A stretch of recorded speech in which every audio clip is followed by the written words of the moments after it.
શ્રી ગણેશાય નમઃ. શ્રી હરિ શ્રીમદ ભાગવત સુધા સાગર શુક સાગર સરળ ગુજરાતી વ્યાખ્યા. 11મો સ્કંદ 28મો અધ્યાય. પરમાર્થ નિરૂપણ. ભગવાન શ્રી કૃષ્ણ કહે છે, ઉદ્ધવજી, બીજાના સ્વભાવની અથવા તેમના કર્મોની ચર્ચા ક્યારેય કરવી નહીં, ન તો તેમની પ્રશંસા કરવી કે ન નિંદા. સંપૂર્ણ વિશ્વમાં એક જ આત્મા અંદર બહાર વ્યાપ્ત છે. પ્રકૃતિ અને પુરુષ આ બંનેથી ઉત્પન્ન થયેલું આ વિશ્વ એક રૂપ જ છે. તેમાં પરાયું કોઈ છે જ નહીં. જે વ્યક્તિ બીજાના સ્વભાવ અને કર્મની નિંદા સ્તુતિ કરે છે તે અસતનો આગ્રહી હોવાથી તેના ઉન્નતિ માર્ગથી તુરંત તેનું પતન થાય છે. નિંદ્રાવસ્થામાં ઇન્દ્રિયો સૂઈ જાય છે. શરીરમાં રહેવાવાળો જીવ તે સમયે જ્ઞાન શૂન્ય થઈ જાય છે. આ પ્રમાણે નિંદ્રાવસ્થામાં ક્યારેક આ મનુષ્ય માયા સ્વપ્ન જુએ છે અથવા સુષુપ્તિ અવસ્થામાં ગાઢ નિંદ્રામાં બિલકુલ જ્ઞાન શૂન્ય થઈ જાય છે. એ જ પ્રમાણે જાગ્રત અવસ્થામાં પણ અનેક પ્રકારના પદાર્થોનું ચિંતન કરે છે અને જોતો રહે છે કે આ બધું મિથ્યા જ છે. સત્ય વસ્તુ એકમાત્ર પરમાત્મા જ છે. વાસ્તવમાં જે વસ્તુ છે જ નહીં તેના માટે શું સારું કે શું ખોટું, આ બધો વાણીનો વિલાસ છે, તેથી મિથ્યા છે. એ જ પ્રમાણે મનથી આ બધા અસત પદાર્થોનું ચિંતન કરવું એ પણ વ્યર્થ જ છે. છાયા, પ્રતિધ્વનિ અને આભાસ આ ત્રણેય સાચા નથી હોતા, છતાં તે પોતાનું કાર્ય તો કરે જ છે. જેમ કે છાયામાં બેસીએ છીએ અને એવું માનીને કાર્ય પણ થાય જ છે. પ્રતિધ્વનિ થાય છે તો માણસ ગભરાય છે કે શું થયું. દોરડામાં સર્પની ભ્રાંતિથી ભય લાગે છે. આ પ્રમાણે આ બધા પોતપોતાનું કાર્ય કરે છે, જો કે આ ત્રણેય મિથ્યા જ છે. એ જ પ્રમાણે આ શરીર વગેરે પદાર્થો પણ મિથ્યા જ છે, છતાં પ્રાણીઓને મૃત્યુ સુધી ભય દુઃખ તો આપે જ છે. સંપૂર્ણ વિશ્વનો આત્મા તો એક જ છે. તે આત્મા જ બ્રહ્મ થઈને પોતાનાથી પોતાનું નિર્માણ કરે છે. તે સ્વયં વિષ્ણુ રૂપે આપણું રક્ષણ પણ કરે છે અને પ્રલયકાળમાં રુદ્ર રૂપે આપણો સંહાર પણ કરે છે. આ પ્રમાણે આત્મા સિવાય અન્ય કોઈ પણ વસ્તુ હોવાનું સિદ્ધ થતું નથી. તેમ છતાં આત્માથી ભિન્ન જે બીજો ભાવ જોવામાં આવે છે તેનું કોઈ કારણ નથી, પરંતુ કારણ ન હોવા છતાં પણ આત્મામાં ત્રણ પ્રકારે દેહ, ઇન્દ્રિયો અને અંતઃકરણ રૂપે પ્રતીતિ થાય છે. તેને તમે ત્રિગુણાત્મક માયાનું જ કાર્ય સમજો. ઉદ્ધવજી, જ્ઞાન વિજ્ઞાનથી યુક્ત આ ઉપદેશ મેં તમને કહ્યો છે. તેને જાણીને સમજદાર વ્યક્તિ ન તો કોઈની નિંદા કરે છે કે ન સ્તુતિ. આવો મહાપુરુષ સૂર્ય સમાન જ્ઞાનના પ્રકાશ રૂપે વિચરણ કરે છે.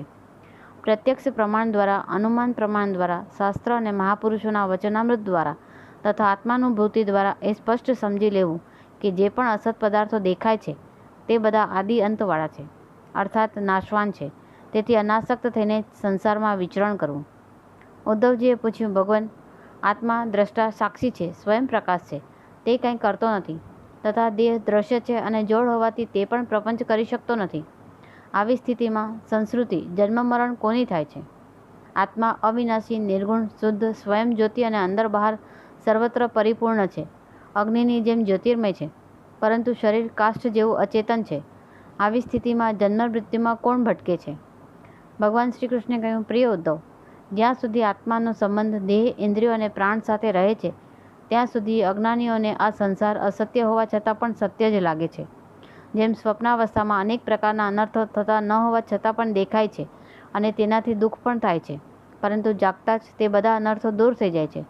તે જ પ્રમાણે જાગ્રત અવસ્થામાં પણ જોકે વિષયો બધા મિથ્યા જ છે, પરંતુ તે વિષયોનું નિરંતર ચિંતન કરવાથી સંસારમાં ભટકવું પડે છે. જ્યારે મનુષ્ય સ્વપ્ન જુએ છે ત્યારે નિંદ્રા છૂટતા પહેલાં તેને મોટી મોટી આપત્તિઓનો સામનો કરવો પડે છે. તે જાગી જાય છે ત્યારે ન તો સ્વપ્નની આપત્તિઓ રહે છે કે ન તેના કારણે થતા મોહ વગેરે વિકારો પણ. ઉદ્ધવજી, તે જ પ્રમાણે જ્યાં સુધી હું અને મારું એવી ભાવના છે ત્યાં સુધી શોક, હર્ષ, ભય, ક્રોધ, લોભ, મોહ, સ્પૃહા વગેરે ભાવો તથા જન્મ મૃત્યુનું દુઃખ જીવને ભોગવવું જ પડે છે. આ બધું દેહાભિમાનને લીધે થાય છે, જો કે આત્માનો આની સાથે કોઈ પણ સંબંધ નથી. ઉદ્ધવજી, દેહ, ઇન્દ્રિયો, પ્રાણ અને મનમાં સ્થિત આત્મા જ જ્યારે ગુણ અને કર્મોથી બનેલા લિંગ શરીરમાં અહંભાવ કરી લે છે ત્યારે તે જીવ કહેવાય છે. તે પોતાના સ્વરૂપથી વિમુખ થઈ જાય છે અને જળ પદાર્થોમાં અહંતા મમતા કરીને બંધનમાં આવીને સંસારમાં ભટકતો રહે છે. વાસ્તવમાં તો આ જીવ પણ સૂક્ષ્મથી પણ સૂક્ષ્મ આત્માની જ મૂર્તિ છે. એ જ પ્રમાણે આ આત્માના જ શ્રુતાત્મા, મહતત્વ તથા બીજા પણ ઘણા નામો છે. આ અહંકાર જ મન, વાણી, પ્રાણ, શરીર અને કર્મ વગેરે અનેક રૂપોમાં દેખાઈ રહ્યો છે. તેનું કોઈ મૂળ ન હોવાથી તે મિથ્યા જ છે. જીવ સ્વયં તેમાં અહંભાવ કરીને બંધનમાં આવી ગયો છે. તેનાથી મુક્ત થવાનો ઉપાય એ છે કે બધી રીતે તૃષ્ણા રહિત થઈને ઉપાસના દ્વારા, તીક્ષ્ણ જ્ઞાનરૂપી ખડગ દ્વારા આત્માને બંધનમાં નાખનારા અહંકારને મૂળમાંથી નષ્ટ કરીને ભગવત સ્વરૂપનું ચિંતન કરતા રહીને સ્વચ્છંદ રૂપે પૃથ્વી પર વિચરણ કરવું. આત્મા અને અનાત્માના સ્વરૂપને સારી પેઠે સમજી લેવું એ જ જ્ઞાન છે. આવો વિવેક થયા પછી દ્વૈતનું અસ્તિત્વ રહેતું નથી. તેથી આત્મચિંતન દ્વારા હૃદયને શુદ્ધ કરીને તથા પ્રત્યક્ષ પ્રમાણ દ્વારા, મહાપુરુષોના ઉપદેશ દ્વારા, શાસ્ત્ર પ્રમાણ દ્વારા અને અનુમાન પ્રમાણ દ્વારા એક આત્મતત્વનો જ સર્વત્ર અનુભવ કરવો કે જે આ જગતના આદિ, મધ્ય તથા અંતમાં છે, આવો નિશ્ચય કરવો. એને જ કાળ પણ કહે છે અને હેતુ પણ. આ રીતે ચિંતન દ્વારા એક પરમાત્માને જ સર્વત્ર જોવા જોઈએ. ઉદ્ધવજી, સોનાથી કડા, કુંડળ વગેરે અનેક આભૂષણો બને છે, પરંતુ જ્યારે તે આભૂષણો બન્યા ન હતા ત્યારે પણ તત્વરૂપે સોનું તો હતું જ, અને જ્યારે દાગીના રહેશે નહીં ત્યારે પણ સોનું તો રહેશે જ. મધ્યમાં તેના કડા, કુંડળ વગેરે નામો આપીને વ્યવહાર થાય છે ત્યારે પણ તે સોનું જ છે. બરાબર એ જ પ્રમાણે જગતનો આદિ, મધ્ય અને અંત હું જ છું. વાસ્તવમાં હું સત્ય તત્વ છું. પ્રિય ઉદ્ધવ, આ વિશ્વ જાગ્રત, સ્વપ્ન અને સુષુપ્તિ એવી 3 અવસ્થાઓવાળું છે. સત્વ, રજ અને તમ એ 3 ગુણોથી બનેલું છે. અધ્યાત્મ, ઇન્દ્રિયો કારણ, અધિભૂત, પૃથ્વી વગેરે કાર્ય, અધિદૈવ, કર્તા, આ પ્રકારના 3 ભેદથી યુક્ત છે. આ ત્રિવિધતાથી યુક્ત આ જગત, જેનું અધિષ્ઠાન પરમાત્મા હોવાથી જ સત્ય જેવું પ્રતીત થાય છે, અન્વય રૂપે બધામાં પરમાત્મા અનુસ્યત ભરપૂર છે, અને વ્યતિરેક અર્થાત નેતિ દ્વારા આ જગતને બાદ કરતાં પણ એકમાત્ર પરમાત્મા જ શેષ રહે છે. જે તત્વથી આ બધાની સત્તા છે તે જ સત્ય તત્વ છે. તે તુર્ય તત્વનું જ્ઞાન થઈ જતાં સગળી ત્રિવિધતા સમાપ્ત થઈ જાય છે. જે પહેલાં પણ ન હતું અને પછી પણ રહેવાનું નથી, એવું જગત મધ્યમાં પણ નથી. આ તો વાણીનો વિલાસ માત્ર છે. આમાં વાસ્તવમાં તો પરમાત્મા જ બહાર અંદર ઓતપ્રોત છે. તેમનાથી જ ભૂતકાળમાં આ જગતની ઉત્પત્તિ થઈ. વર્તમાનમાં બધો વ્યવહાર તેમના દ્વારા જ થઈ રહ્યો છે. આમ સગળો વ્યવહાર પરમાત્મા દ્વારા જ તેમાં થઈ રહ્યો છે. તે જ પરમાર્થ સત્તા છે, એવો મારો દ્રઢ નિશ્ચય છે. આ જે વિકારયુક્ત રાજસ સૃષ્ટિ છે તે ન હોવા છતાં દેખાઈ રહી છે. આ સ્વયં પ્રકાશ બ્રહ્મ જ છે. તેથી ઇન્દ્રિયો, વિષયો, મન અને પંચમહાભૂત વગેરે જેટલા ચિત્ર વિચિત્ર નામરૂપ છે તે રૂપે બ્રહ્મ જ પ્રતીત થઈ રહ્યું છે. આ પ્રમાણે બ્રહ્મનો વિચાર કરનારા બધા સાધકોએ કુશળતાપૂર્વક બીજી વસ્તુનું સંપૂર્ણ નિરાકરણ કરીને આત્માના સંબંધમાં દ્રઢ નિશ્ચયી થઈને બધા પ્રકારની કામનાઓનો ત્યાગ કરીને ઉપરાંત થઈ જવું અને આનંદમગ્ન રહેવું. આ પાર્થિવ શરીર આત્મા નથી. એ જ પ્રમાણે ઇન્દ્રિયોના દેવતાઓ, પ્રાણ, વાયુ, જળ, અગ્નિ અને મન શુદ્ધ આત્મા નથી, કેમ કે એમનું ધારણ પોષણ શરીરની જેમ અન્ન દ્વારા જ થાય છે. બુદ્ધિ, ચિત્ત, અહંકાર, આકાશ, પૃથ્વી, શબ્દાદિ વિષયો અને 3 ગુણોની સામ્યાવસ્થાવાળી જે પ્રકૃતિ છે એ બધા પણ આત્મા નથી. આ પ્રમાણે અનાત્મ વસ્તુઓનું નેતિ વચનો દ્વારા નિરાકરણ કરવું. પ્રિય ઉદ્ધવ, આકાશમાં વાદળા આવે છે તેમનાથી સૂર્યને શું નુકસાન?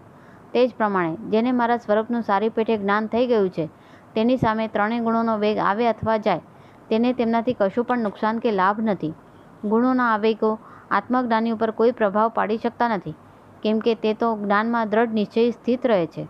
જેમ આકાશને વાયુ સૂકવી શકતો નથી, અગ્નિ બાળી શકતો નથી, જળ તેને ભીંજવી શકતું નથી, ધૂળ વગેરે તેને મેલું કરી શકતી નથી, અને ઋતુના ગુણ રૂપે ઠંડી, ગરમી વગેરે તેને પ્રભાવિત કરી શકતા નથી. કારણ કે આ બધા આવા જવાવાળા ક્ષણિક ભાવો છે અને આકાશ તે બધાનું અખંડ અધિષ્ઠાન છે. તે જ પ્રમાણે દેહ ઘરના અભિમાનવાળાને સત્વગુણ, રજોગુણ અને તમોગુણની વૃત્તિઓ તથા કર્મ આ બધું ઘેરી વળે છે, પરંતુ એવી સ્થિતિ બ્રહ્મજ્ઞાનીની કદી થતી નથી. ઉદ્ધવજી, આવું હોવા છતાં પણ જ્યાં સુધી મારા દ્રઢ ભક્તિયોગ દ્વારા મનનો રજોગુણ રૂપ મળ પૂરી રીતે નીકળી ન જાય ત્યાં સુધી આ માયામય ગુણો અને તેમના કાર્યોનો સંગ સર્વથા ત્યજી દેવો જોઈએ. ઉદ્ધવજી, જેમ સારી રીતે ઇલાજ ન કરવાથી રોગ મૂળમાંથી જતો નથી, તે વારંવાર માથું ઉંચકીને મનુષ્યને પરેશાન કરે છે, તે જ રીતે જેના મનની વાસનાઓ અને કર્મોના સંસ્કાર નષ્ટ થઈ ગયા નથી, જે સ્ત્રી પુત્રાદિમાં આસક્ત છે, તેવા કેવળ નામધારી યોગીને કર્મ વાસનાઓ પીડા આપતી રહે છે. દેવતાઓ દ્વારા પ્રેરિત થઈને કોઈ સ્ત્રી, પુરુષ, મિત્ર આદિ મનુષ્ય રૂપે ઊભા કરેલા વિઘ્નોથી જો કદાચ યોગી યોગભ્રષ્ટ થઈ જાય તો પણ તે પોતાના પૂર્વ અભ્યાસને લીધે પુનઃ યોગાભ્યાસમાં સ્થિત થઈ જાય છે. કર્મ વગેરેમાં તે પ્રવૃત્ત થતો નથી.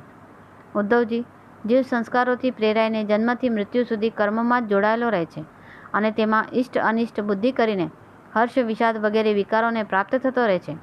પરંતુ જે તત્વનો સાક્ષાત્કાર કરી લે છે તે પ્રકૃતિમાં સ્થિત રહેવા છતાં પણ સંસ્કાર અનુસાર તેના દ્વારા કર્મો ચાલુ રહેવા છતાં હર્ષ, શોક વગેરે વિકારોથી તે પર હોય છે. કારણ કે આનંદ સ્વરૂપ આત્મ સાક્ષાત્કારથી તેની સાંસારિક બધી આશા તૃષ્ણાઓ પહેલેથી જ નષ્ટ થઈ ચૂકી હોય છે. જે પોતાના સ્વરૂપમાં સ્થિત થઈ ગયો છે તેને એ વાતની પણ ખબર પડતી નથી કે શરીર ઊભ્યું છે કે બેઠેલું છે, ચાલે છે કે સૂઈ રહ્યું છે, મળમૂત્ર ત્યાગી રહ્યું છે કે ભોજન કરી રહ્યું છે, અથવા કોઈ સ્વાભાવિક કર્મ કરે છે, કેમ કે તેની વૃત્તિઓ તો આત્મા સ્વરૂપમાં સ્થિત બ્રહ્માકાર બની ગઈ છે. જ્ઞાની પુરુષની દ્રષ્ટિમાં ઇન્દ્રિયોના જુદા જુદા બાહ્ય વિષયો કે જે અસત છે તે કદાચ પ્રવૃત્ત થઈ જાય તો પણ તેને તે પોતાના આત્માથી ભિન્ન માનતો નથી, કારણ કે યુક્તિઓ, પ્રમાણો અને સ્વ અનુભૂતિથી તેમની સ્વતંત્ર સત્તા નથી. જેમ નિંદ્રામાંથી જાગી જતા સ્વપ્નમાં જોયેલા અને જાગ્યા પછી અદૃશ્ય થયેલા પદાર્થોને કોઈ સત્ય માનતો નથી, તે જ પ્રમાણે જ્ઞાની પુરુષ પોતાનાથી ભિન્ન પ્રતીત થનારા પદાર્થોને સત્ય માનતો નથી. પ્રિય ઉદ્ધવ, એનો અર્થ એ નથી કે અજ્ઞાની આત્માનો ત્યાગ કરી દીધો છે અને જ્ઞાની તેને ગ્રહણ કરે છે. આનું તાત્પર્ય માત્ર એટલું જ છે કે અનેક પ્રકારના ગુણકર્મોથી યુક્ત આ દેહ, ઇન્દ્રિયો અને પદાર્થો વગેરેમાં પહેલાં અજ્ઞાનને લીધે આ બધા આત્માથી અલગ નથી એવું પ્રતીત થતું હતું, પરંતુ જ્યારે જ્ઞાન દ્વારા તેની નશ્વરતાનો બોધ થઈ જાય છે તથા તે ભ્રમની સંપૂર્ણ નિવૃત્તિ થઈ જાય છે ત્યારે તેના જ્ઞાનમાં એકમાત્ર આત્મતત્વ જ રહે છે. તે સ્વયં પણ આત્મા સ્વરૂપ થઈ જાય છે. આ સ્થિતિમાં ગ્રહણ કરવું અને ત્યાગ કરવું કંઈ જ રહેતું નથી. જેમ સૂર્યનો ઉદય મનુષ્યની આંખ સામેથી અંધારું દૂર કરે છે ત્યારે તે કોઈ નવું નિર્માણ કરતો નથી, તે જ પ્રમાણે મારું સંપૂર્ણ જ્ઞાન થવાથી મનુષ્યની બુદ્ધિનું અજ્ઞાન દૂર થઈ જાય છે. આ આત્મા સ્વયં પ્રકાશ, અજન્મા, અપ્રમેય સ્વરૂપ, મહાન ઐશ્વર્યપૂર્ણ છે, પ્રત્યેકનો સાક્ષી છે, એક છે, અદ્વિતીય છે. તેનું વેદવાણી પણ વર્ણન કરી શકતી નથી. તેની ઈચ્છાથી વાણી અને પ્રાણ પોતપોતાનું કાર્ય કરે છે. ઉદ્ધવજી, અદ્વિતીય અખંડ આત્મતત્વમાં જે ભેદભ્રમની કલ્પના છે એ જ અજ્ઞાન છે. જીવ પ્રકૃતિની સાથે અહંભાવ કરીને જ ભેદની કલ્પના કરે છે. આ ભ્રમ અને અજ્ઞાનની સ્વતંત્ર સત્તા નથી, પરંતુ તે આત્માના અધિષ્ઠાનથી જ દેખાય છે. તેથી સર્વ કાંઈ આત્મા જ છે. કેટલાક જે પોતાને પંડિત માને છે પરંતુ વાસ્તવમાં પંડિત નથી, એવા લોકો નામ, રૂપ અને ઇન્દ્રિયો દ્વારા જેનું ગ્રહણ કરવામાં આવે છે એવું આ પંચભૂતોનું દ્વૈતીય જગત સત્ય છે એવો સ્વીકાર કરે છે, પરંતુ એવું કહેવું તેમના શબ્દોનો વાણી વિલાસ જ છે.